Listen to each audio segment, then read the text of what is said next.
Good morning! Nabasagan pala tayo ng fender kagabi. Actually, yung bumper yung bumangga pero sa sobrang tibay ng bumper kasi nakailang repair na yung fender yung bumigay.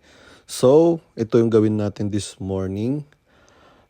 Dahil wala akong makitang salamin na maliit, yung cellphone ko yung ginawa kong salamin and then naisip ko na rin na i-record na lang kasi total nakatutok naman sa atin. So, ayun. Bago ako nag-record, naka-ready na yung fiber mat tsaka resin lahat. Lia. Ayan, nilatagan ko na. 2 latag yan. And yes, pati labas dapat para matibay. Pero wala pa kasi ako time and budget for paint kasi mahal ng per liter ng pintura na ganito.